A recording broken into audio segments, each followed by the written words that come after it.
آپ کو بتایا نا کہ مثنوی مولانا روم میں ایک جعلی واقعہ لکھا ہوا ہے کہ جی موسیٰ علیہ السلام ایک بندے کے پاس سے گزرے، وہ کہتا ہے اللہ کبھی میرے پاس آ، میں تجھے کنگھی کروں، میں تجھے نہلاؤں دلاؤں، اچھے کپڑے پہناؤں. تو موسیٰ علیہ السلام نے اسے کہا کہ اللہ تعالیٰ کے بارے میں یہ صفات نہ منسوب کرو. ٹھیک ہے. جب موسیٰ علیہ السلام اللہ کے پاس گئے تو اللہ نے الٹا موسیٰ کو ڈانٹ دیا نعوذ باللہ کہ تو میرا بندہ ہی ناراض کر چھڑے. تو موسیٰ اور کیا کردا؟ موسیٰ دی ڈیوٹی ہے لوگوں نے دسیا کہ بھی اللہ نو کنج مننا ہے، اللہ کو گڈا ہے، اللہ کی صفات ہے لیس کمثلہ شیء وہو السمیع البصیر. اللہ کی مثل کوئی شے نہیں ہے، وہ سننے والا دیکھنے والا ہے. اللہ کی صفات ہے. ولا تقولوا علی اللہ الا الحق، اللہ کے اوپر مت بولو سوائے اس کے جو حق ہے.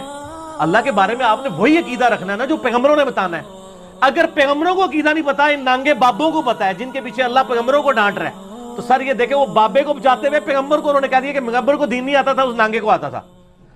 تو اس کا مطلب اگر پیغمبر کو دین نہ آئے تو اس کا مطلب کیا ہے؟ اس کا مطلب یہ ہے کہ اللہ کو ہی نہیں آیا پڑھانا. پیغمبر کو تو بعد میں دیکھیں گے نا. دیکھیں پیغمبر کون ہے؟ اللہ کا ریپریزنٹیٹو. خدا نے اسے بھیجا ہے کہ تو نے لوگوں کو دین سکھانا ہے. اس کو تو دین نہیں آیا، ایک نانگے کو آ گیا. دیکھیں انجانے میں یہ لوگ کس طرح انبیاء کی بھی اور اللہ کی بھی توہین کر جاتے ہیں. یہ سارے یہ مولانا روم کی مثنوی کے اندر جھوٹے اور جعلی واقعات لکھے ہوئے ہیں. اللہ تعالیٰ ہدایت دے. ہمارے واعظین پڑھ پڑھ کے سنا رہے ہوتے ہیں. اور ایک اور بھی شروع کیا جی، وہ ایک بندہ اللہ نے کہا منو انسانی گوشت چاہیے. ٹھیک ہے، ایک بندے کوئی بھی نہیں دے رہا، ایک بندے کو کیا انہوں نے کہا جی ادھروں بھی وڈ لے، ادھروں بھی وڈ لے. خدا کے لیے یار. یعنی اور پھر اللہ تعالیٰ کے پاس گئے تو اللہ تعالیٰ نے فرمایا موسیٰ تو بھی انسان تھا، تو نے اپنا جسم کیوں نہیں کاٹ کے مجھے دے دیا؟ استغفر اللہ واتوب الیہ. یعنی یہ شریعت بتا رہے ہیں. نبی تو ہر کام اللہ کی وحی سے کر رہا ہوتا ہے، جو وحی سے ریلیٹڈ چیزیں ہوتی ہیں. تو انسانی گوشت نہیں چاہیے. جب چاہیے تھا نا تو کوئی غلطی نہیں کھائی ہے. ابراہیم علیہ السلام کو اللہ نے خواب دکھائی کہ اپنے بیٹے کی قربانی کرو، تو انہوں نے، بیٹے نے بھی ثابت قدمی دکھائی، ابراہیم نے بھی. یہ ہے قرآن اور یہ ہے مثنوی شریف، جنہوں کہتے ہیں فارسی کا قرآن. اے فارسی دی قرآن ہے، عربی والا قرآن جڑا ہے نا وہ اے محمد رسول اللہ تے نازل ہویا ہے. اے ساڈا قرآن ہے، وہ تہاڈا ہوئے گا صلی اللہ علیہ وآلہ وسلم. بچپن سے پڑھایا جی ویسے کرنی نے دند پان دیتے جی اپنے. سنا میں نا آپ نے؟ اور لوگ دو نفل پڑھتے ہیں ویسے کرنی کے، کہتے ہیں کیلا ان کے لیے نازل ہوا تھا. سر کیلے کا ذکر جو ہے نا، کیلے کا ذکر قرآن میں سورہ واقعہ کے اندر موجود ہے کہ کیلوں کے گچھے جنت میں ہوں گے. ویسے کرنی دے ابا جی پردادا جی حضرت بابا آدم تو بھی مطلب جڑا اس تو بھی پہلے جڑا ہے نا اے کیلے موجود نے، اللہ نے جنت میں رکھے ہوئے. کیلے ہونے اور کیلا نازل ہویا سی، کیلے پہلے بھی موجود سن. اے کہانیاں بند کرو، ورنہ کافر جو ہے نا وہ مطلب کہیں گے یہ دین کس قسم کا ہے. وہ تو آپ کو ثابت کر دیں گے کیلا کتنا پرانا ہے زمین کے اوپر. تو آپ کہیں گے ویسے کرنی کے اوپر نازل ہوا ہے کیلا. ٹھیک ہے. اور میں ایسی کہتا ہوں شکر ہے ہمارے علماء کے لیکچرز انگریزی میں نہیں ہیں، ورنہ کوئی چار گورے کلمہ بھی پڑھ رہے ہیں نا وہ کہیں گے یار یہ تو سارا فراڈ ہی ہے.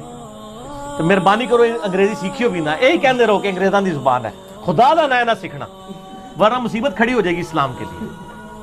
کہتے جی ویسے کرنی نے یہ دانت توڑا، یہ توڑا، یہ توڑا، سارے توڑ دی، بتیسی نکال دی. اور کئی میوزیم، بلکہ میرے خیال بادشاہی مسجد والے میوزیم میں بھی ایک آدھ دانت پڑا ہوا ہے.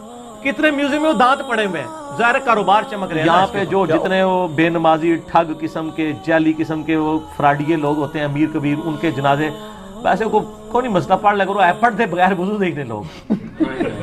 وہ دنیا داری کے لیے گئے ہوتے ہیں، سارے صحافی پہنچے ہوئے ہوتے ہیں، بغیر وضو کے کھڑے ہوتے ہیں. ان کو پتا ہم ٹوٹل پورا کرنے آئے ہوئے ہیں.